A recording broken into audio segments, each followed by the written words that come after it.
Hello everyone, it is Christine here and I'm back with another Christmas craft. And in this video I'm going to show you how you can make one of these beautiful Suffolk puff or yo-yo Christmas trees that you can put as a table decoration or a decoration around your house or gift to someone. And it's made with very simple materials, scraps of fabric for the yo-yos or Suffolk puffs. And if you haven't seen me making these before, I'll do that at the end of the video, just because I recently shared in another video when I was making these little stacked Christmas trees, I shared the method for making Suffolk puffs using a yo-yo maker or freehand. But if you haven't seen that, you can either look at this video or I'll demonstrate it at the end of making the Christmas tree today. So you'll need your Suffolk puffs, and I like to make them in 4 different sizes because it gives you a bit of versatility. So the large, the medium, the smaller and the tiny ones. And they're the sizes that I've used on here just to make sure it covers all the gaps. You'll also need some pins. You could either use, like I've done here, if you've got a thicker cardboard cone, you could use these jeweled pins, and I picked out sort of greens and yellows and reds and golds. Or I'm going to be using, when I demonstrate to you today, these smaller applique or applique pins, which are much finer pins. And they'll just be good because I'll be showing you how to make a cone using cardboard. So for the cone I used for this one, I made use of an old cardboard cone that I had inside some wool that I had finished off, that I'd taken off and put into individual skeins. So it's a cone, conical shape inside, and it's a decently thick cardboard, but it's fine for sticking the pins through. Let me remove one of the little Suffolk puffs so I can show you the cone on the inside. So as you can see, it's a cardboard, but it is still very possible to push the Suffolk puff into the cardboard. So if you've got one of those, that's great to use. The other little innovation I did was I used one of the leftover cases that holds the pins. Just because it happened to be the exact perfect size, you could also just cut out a piece of cardboard and put it on, because I didn't want someone to risk picking it up from the table with these pins and hurting their fingers. My partner, if he has a chance to hurt himself on something, he probably will. So it was probably mainly for him, but I could just see myself also doing something like that if I was chatting to people and not thinking about what I was doing. So I'll just put this back on to prevent risk at all times. So in this case, I'm just using those little applique pins to just adhere this to the base and keep it nice and safe, because this cardboard's quite thick. In the example I'm going to show you with the thinner cardboard, we'll probably just stick on a base with some sticky tape. So let me show you that now. So get some cardboard. I'm using some old scrapbooking cardboard, trying to use what I have. And I know people will ask me what size. So for this, it's about 20, about probably 29 centimetres or thereabouts square. Just noticed I've got a couple of applique pins floating around. Let me just put them over here. And what you're going to want to do is to make yourself a cone shape. Get some sticky tape ready. I've got some sitting over on my stand over here. And you'll also want a jar. I'm using a 1000 ml jar because that's how I'm going to sort of work out the width I want my cone to be. And I'll use this to the top of the jar to help me get a nice even base that's a curved base for the cone. So that's just a little innovation in the technique that I've come up with. This is an idea I've come up with myself, mainly because I finished off the wool on that cone the other day and I thought, oh, wouldn't that be good to turn into a Christmas tree of some sort?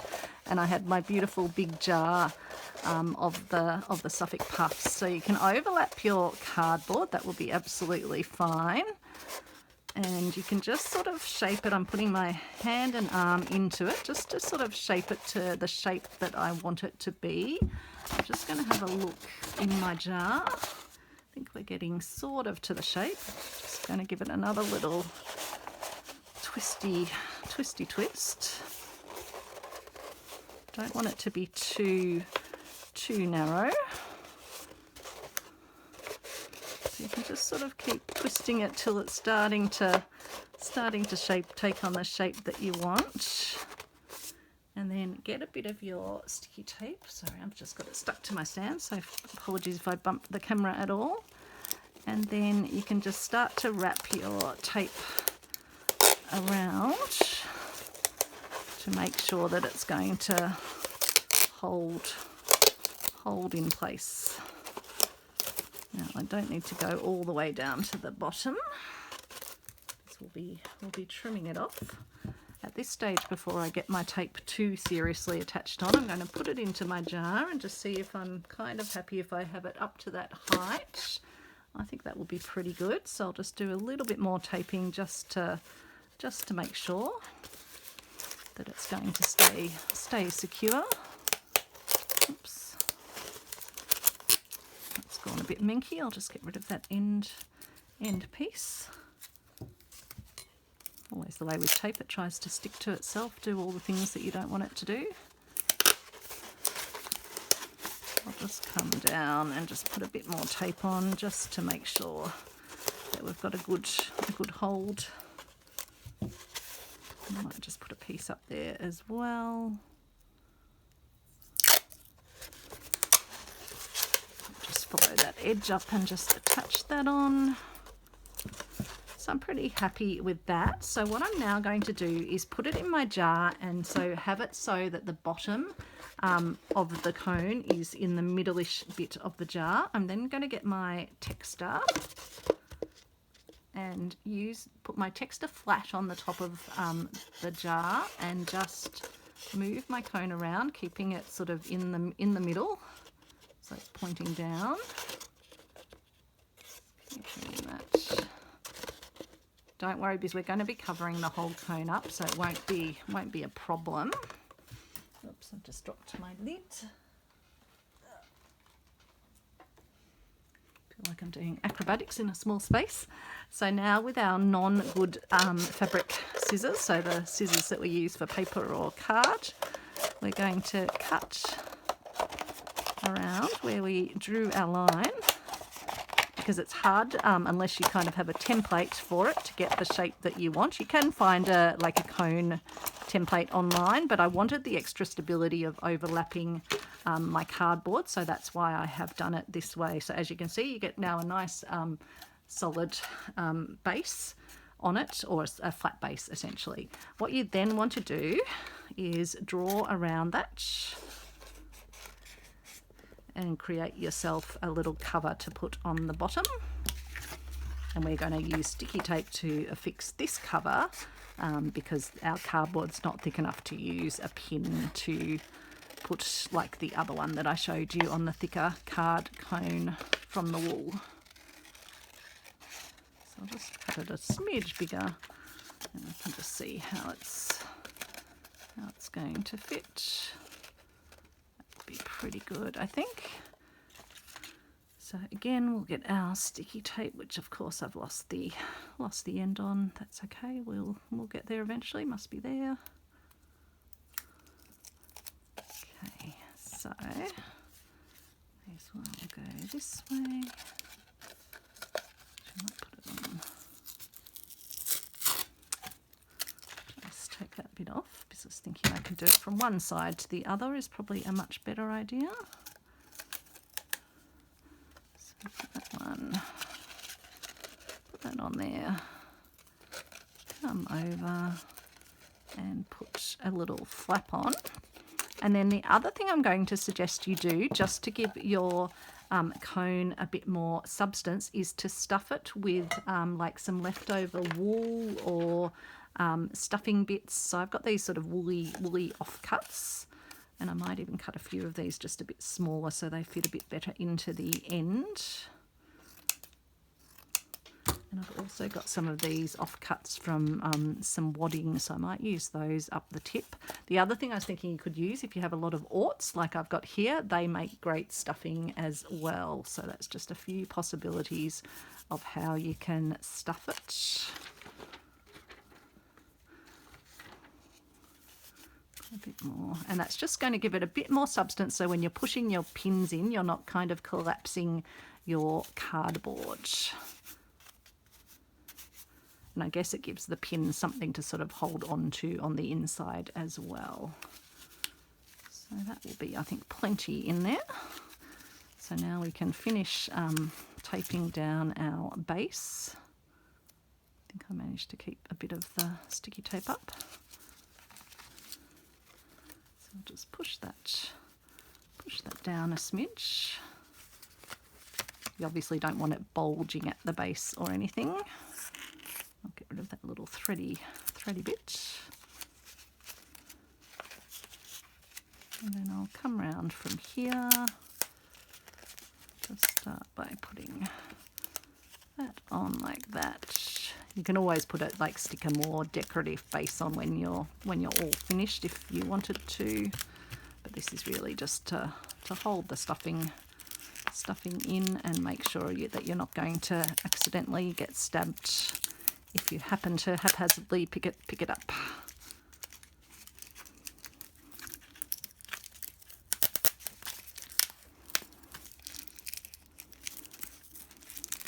I just want to sort of stick it down a bit. And I might just do a couple of, I can probably do that afterwards, but yeah, that's still sitting nicely on the table. So now we can grab our Suffolk puffs. And I've got some applique pins already on the table that are trying to migrate around. So I'll just bring those over closer, and I've got some more in my little, oops, just turn my light off, in my little pin cushion, this lovely little bird from my lovely friend Chris. And I've got that on my pin cushion. I've also got my little wrist pin cushion as well, which I just keep on there. So we'll just start off with the Suffolk puffs, and I generally start off with some of the bigger ones and pop those on. I'll probably use a mix of colours, and so what we're going to do is get our little applique pins in this case, but you could use your bigger pins if you wanted to. Just make sure if you're using bigger pins that they're not going to stick through to the other side, particularly as you get up towards the top where it gets narrower. And so I might use one of my colourful ones. And if you're running low on pins, you can choose to just use one pin, for example, here, rather than one pin there and one pin there. It just means you have to sort of hold a bit more onto your Suffolk puffs while you're doing that. But I'll show you here what I mean. Just making sure we're staying in focus. So I might put that one then on here. So I'm just holding both of them and putting the Suffolk puff, and I can always pull up this pin if I want and just attach this one now to that one. So that's how it's starting to look. Now we'll be able to come back in and fill in any of the gaps with the smaller ones. I think it's got a slight little tilt that way, by the way I did my wrapping of the cone, but it will not be a problem at all. So then might put a nice bright yellow would be good. Where do I want that one? Yeah, I'll put it here. So I'll pop one in there. And then I'll join it onto another one.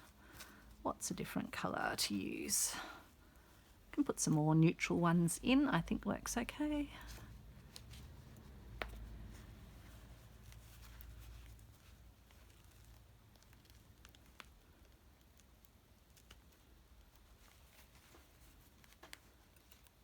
So grab that one.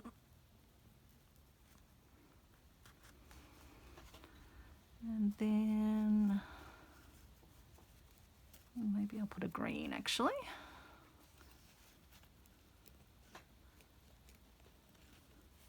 Oops, I pulled out one of my other pins on a big beading needle by accident.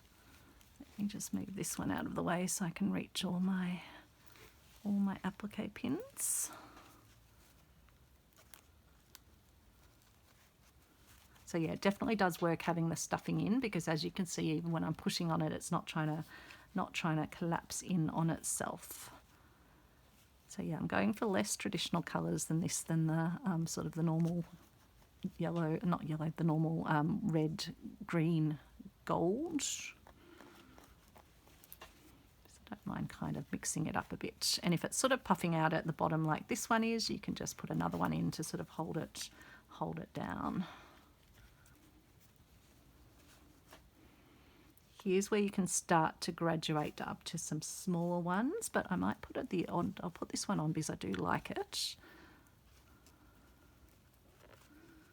But then I can put, say, this smaller one can fit in here. You just want to kind of fit them a little bit into the spaces that are available. But as I say, you can come in with the smaller ones as well and just fill in any spaces at the end.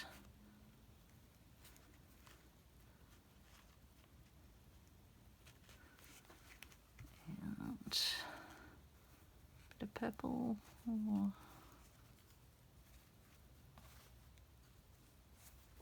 put this one over.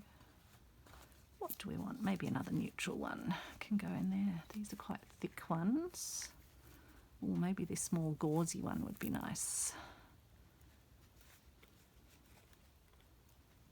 And let me just get at my little pins. I do have more applique pins in a container as well.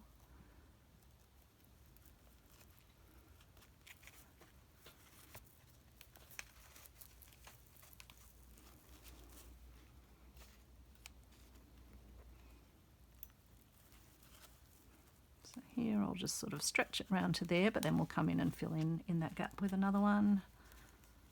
So now I'm going to use a smaller one. And again, let me put a nice bluey one on, just for something a bit different. Now let me just find where my other applique pins are hiding. Where do I have them sitting? I did a big clean up on my desk and now I'm just thinking, where did I put my... Oh, they're over here, aren't they? I think. Is that where I put my needles? Nope, they are hiding. They are hiding somewhere. I've got a few more in here, so I think we'll have enough to be able to get a ways round while I stare around my room and think, where did I put those applique pins? Just move my... Seeing if I'd put them over here somewhere, because I thought I'd put everything I wanted on this little area over there. And they're not in my pins container. Oh, there they are. I've spotted them. They were there all along. Do you ever do that? You're just staring almost straight at them, really. Always the way. And then let's put, this one's got like little wheat sheaths. Actually, maybe we'll put a dotty one on. A dotty one for my friend Dotty B, Sally from Dotty B, here on YouTube, who's doing a wonderful Advent stitch along, which is fabulous. Now, as you get to the top, you might want to angle your little pins down just to avoid that risk of them coming through as well. So just sort of push them down so they're going down into the cone, so you don't get any risk of them pushing through to you. And then as I get to the very top, that's when I might want to use some smaller ones. I might use a medium one there though.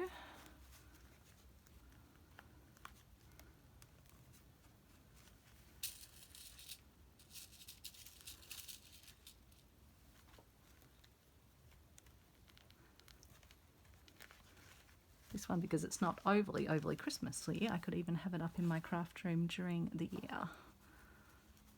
Pretty nice. Got a bit of Christmas vibes up the top, doesn't it?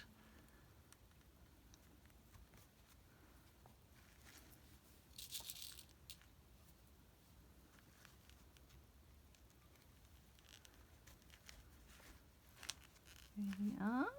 And then for the top, this one fit. Put one of these on. So again, I'll just sort of angle it down and stretch it down so it does actually sort of cover over where these ones are. So I just dropped a pin there. Yes, I have. Oops, can't even pick it up with my fingers.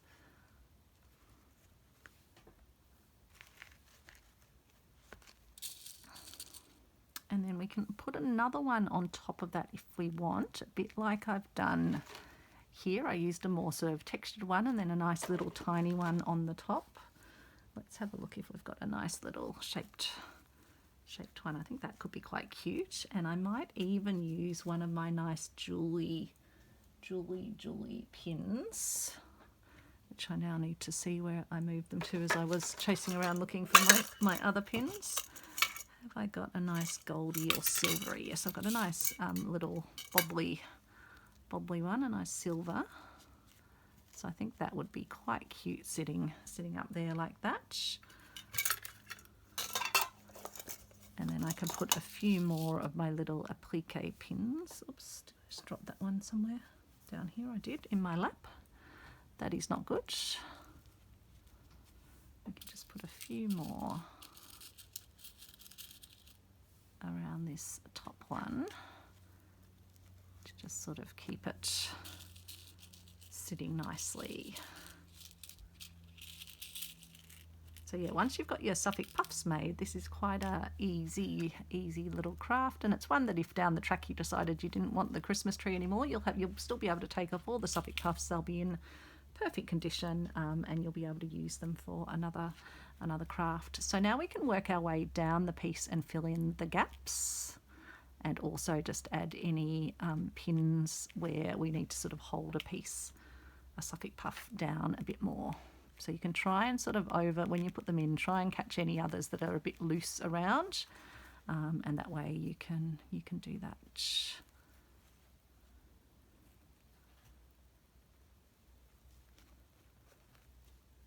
So I did have a big Suffolk puff making little few evenings of sessions to make this whole chocolate box full, and some of these more colourful ones have come out of my big jar of Suffolk puffs as well.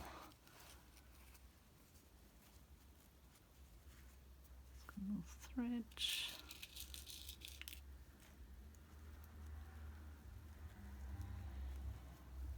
make sure we're staying somewhat in focus when I'm moving up and down.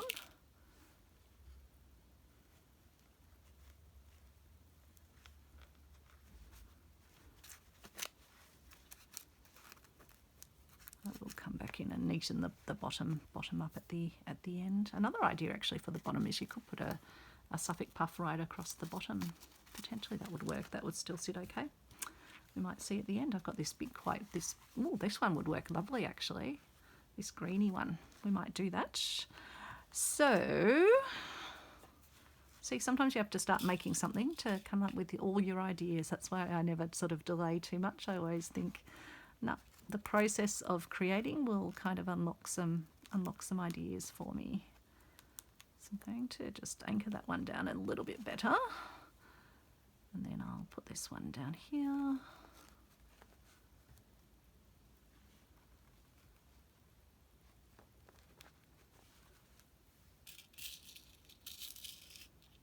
And put this one in, and then I'll put one.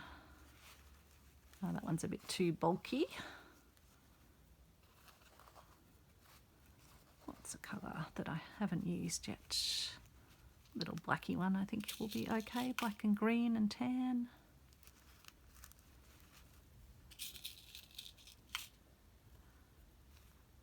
Put one into here. Might just get that one green one to flatten down a bit as well.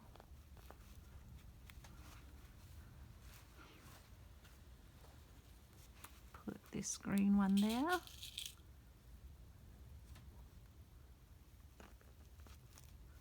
And you could, of course, if you didn't want to do a pinned version, you could make yourself a cone out of a stiffer sort of felt and try it that way and stitch your Suffolk puffs on. That's just another option that you could play around with, but I haven't done it for this, so I can't tell you for sure that it would work.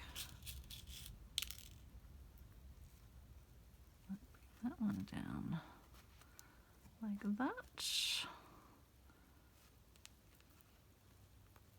And you can overlap them a little bit over the bottom of the like sticky tape and cardboard just to cover that area up. So I might just try and drag this goldy one down a bit in the process.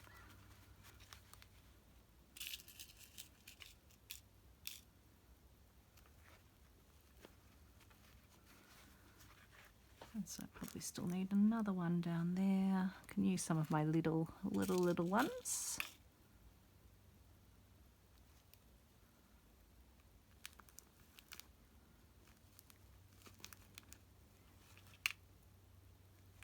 Even synthetic fabric scraps are great because they give you a nice sort of soft, softer, often sort of thinner Suffolk puff. So you can use all sorts of things.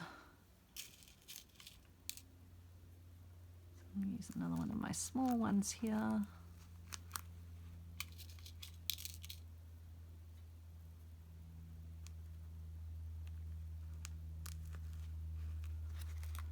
So that's looking pretty good, I think. I think it's pretty filled in.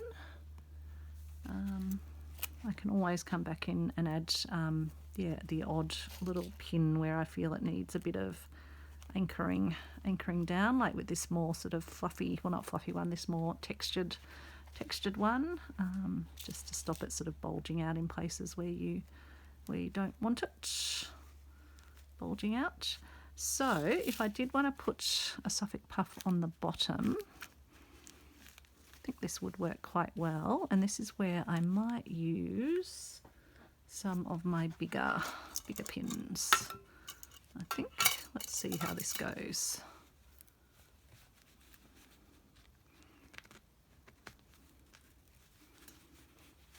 Don't know if it is going to work, but again, it's an experiment and we shall see.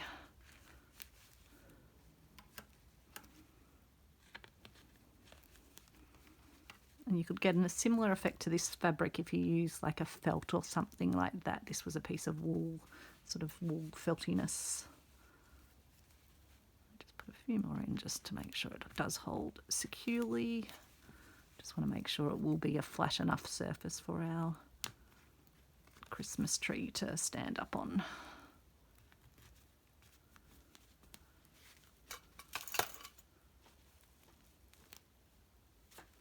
Just need to kind of give it a bit of straightening down, but no, that's going to definitely stand up and that's going to work well. I could always put an extra few little, might even put one pin just in the center as well. Wonder if that will help it. Yep, that's beautiful. So let me just clean up my surface a little bit and then we can have a look at that, and then I will show you, if you haven't seen Suffolk puff making using a Suffolk puff maker or by hand, I will then show you how to do that. So that's the original one, and then this is our one made with just regular cardboard with an extra little innovation for the base of a large Suffolk puff.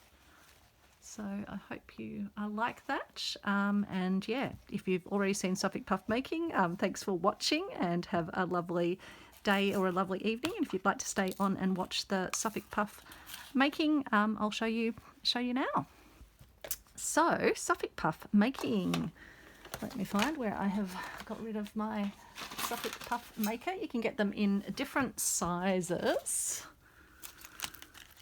And the ones I've got are clover. I got them secondhand on Facebook Marketplace. So there's a big size, there's the next size down, and next size down after that. So I'm going to use the second largest size that I have. Put them back in their little pouch because they can get lost. I lost my blue one for a while. It was sitting in another box. This is a piece of vintage sheeting. And so if you're using the Suffolk puff maker, I'll show that first. You get your maker, and what I like to do is put a dot where the top of it is. And I do a dot on this one as well where the top of the back piece is. So you put your fabric so that your good side of your fabric is laying down onto the base of the Suffolk puff maker. You want to leave just a bit of a margin around it. And then with your top there, there's a little knobbly bit on the maker. You can line it up so you put then the top of your Suffolk puff maker, and it will sort of make a clicking in noise as you put it in. What you can then do is get your fabric scissors and just trim around so it's got a little bit of a margin around it, about that much.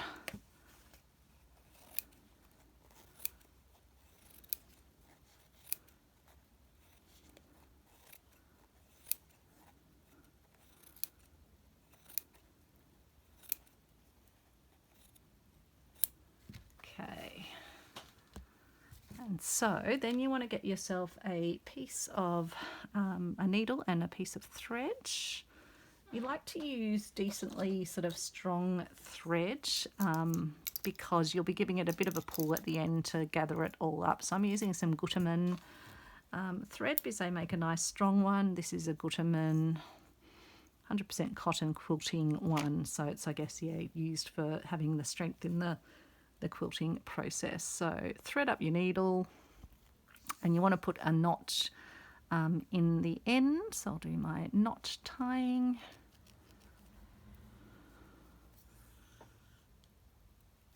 And then hold your fabric over so that your fingers holding it into the template, and then come up through the first hole that's near the top, so just to the right of the top of your Suffolk puff maker, and then go through the next hole along. So you'll see your thread is sort of laying in the cutout area of the template. Now you're going to go back and come out through that first hole you came out through and put an extra stitch in. So you're starting with 2 stitches through the first hole. Then you're just going to work your way around, still with your finger holding down the fabric as you go round, going up through the opening and then down through that one.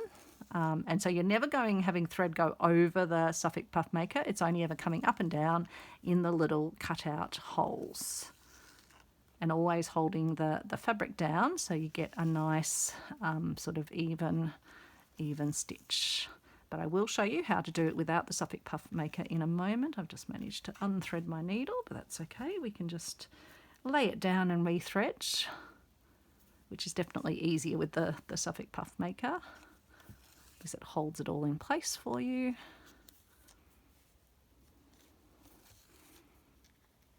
And I love that this just does make it easy, but you absolutely don't have to buy one. But if you're planning to make a lot of Suffolk puffs and you want them to all be sort of regular sizes, it can definitely make your life a bit easier. Which I'll never say no to a bit easier. But maybe if you're just starting out and working out if you even like making Suffolk puffs, then yeah, you don't have to feel like you have to run out and buy one. So you're going to keep going around till you get back to the top. And so always just holding your fabric with your finger on the other side to just keep it sort of folded over, so that when you're going through it, you're just coming through the bit that's clamped into the template or the tool. Got a nice cup of strawberry, raspberry and loganberry tea next to me here. It smells lovely. Smells like Christmas. So I've gone back through that hole that we started in, and then we just unclip the template, and then you just ease it off these little rivets, and then with your thread still threaded in the needle, you just start to pull, and it will gather up magically. Just turn the raw edges into the center, and then just pull. And then once it's like nice and tight, you can then hold it and then just come through with a few stitches to anchor, and holding it nice and tight to anchor your thread nice and tightly and keep it nicely gathered up. So I'll do probably three 3 knots just to make sure we've got a nice secure hold like this. And then you can sort of make sure it's all looking nice and primp it out a little bit if it needs it. And then I take my thread back into the closest little fold of fabric and run my needle on the inside, so it's inside there, and then I pull it through at the outside, pull it tighter because then the end's just going to spring back into the fabric like that. So that's done with the Suffolk puff maker. Let me put this one away. And then I'm going to show you how you can just use like the top of the jar, which is about the same size anyway, to cut out and do a freehand one. So again, we'll get our fabric. This is an old sheet. I'll get my friction marker, but it's not going to matter anyway because we're not going to see the line. It'll be on the inside. It'd be easier if I was drawing on a non-bobbly surface. I probably should have put a piece of cardboard down or something, but such is life. I haven't drawn a very good circle there, but I'll just fix it up a little bit. And then come in here. And so again, we're going to cut it out so it's got a bit of an area around it.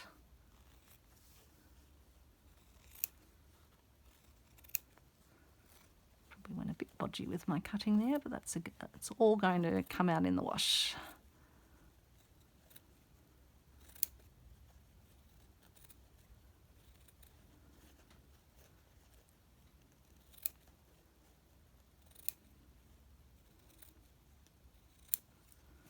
That's pretty good. Let's just recheck with the lid, given how did go a little bit funky, but no, that's pretty good fit.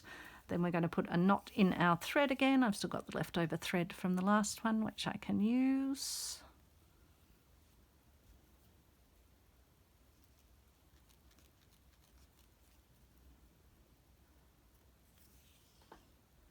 And then what we're going to do is, let me get rid of my little end thready bit. So what you're going to do this time is fold the edge over as you go, and you'll come through, actually let's come through from here, come through from the inside, and then you do, like we did on the first one, do a stitch and then a second stitch at your starting point. And again, I've just unthreaded my needle. It's okay. Oops. See if I can thread. Let's make sure we're in focus. So I'm going to come back through that same first stitch, and then you're just going to work your way around, holding your piece, your edges, folding it in as you go, and just doing an up down stitch, up down, up down, up down, all the way around. So as you can see, it's a little bit harder because you've got to sort of hold the fabric yourself, whereas using the template, it holds it for you. But you're basically just using your fingers to do what you were doing with the template. And you just kind of, as you go, you're just gathering or folding it in so that it just sort of, goes round in a circular-ish shape. And because on this one you are sort of pulling your thread, it will start to gather up as you go around, but that's not the end of the world. If anything, it probably helps you once you get to the end. So it's basically just a running stitch we're doing along this folded in edge. Probably end up a tiny bit smaller because I'm probably just folding the edge in a bit more than I need to, but we shall see. Oops, I just went through my thread. So you just want to make sure you are just doing a running stitch because that will easily gather up when you get to the other end.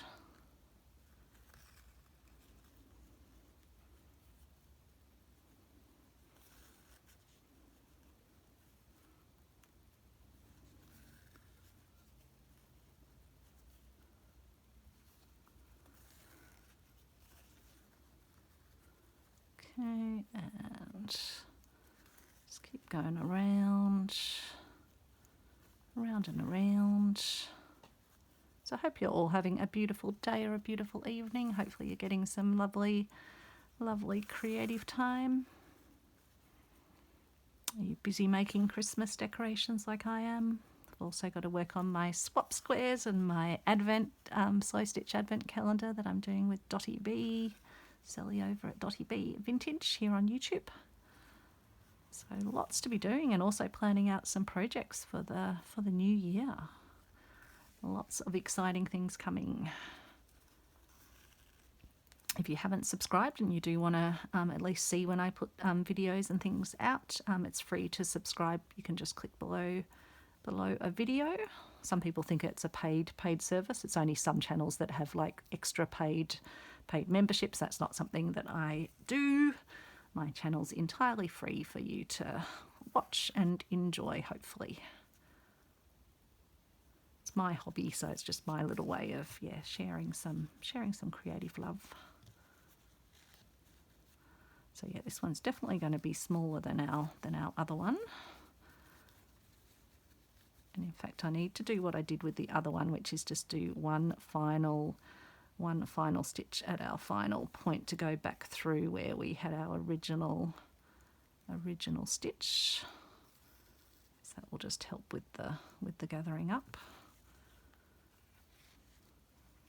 But you're still going to end up with a nice looking little Suffolk puff. You might need to sort of just poke out the edges a bit more once you've got it done. I don't know if I've put an accidental stitch on. I think it's fine. It was just sitting a little bit funny. And then again, I'll just anchor it off with a couple of knots to finish.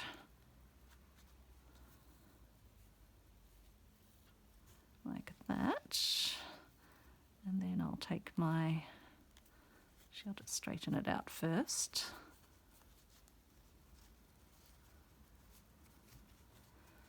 Just get it looking a bit respectable. There we go. Yeah, I think I've definitely given it a bit more of a gather at the centre. But it's still going to definitely work if you don't have a Suffolk puff maker. And I'll then just take my thread out through the inside of it like I did on the other one, cut it off so the thread sort of springs back into the middle, and then I'll just give it a bit of extra preening.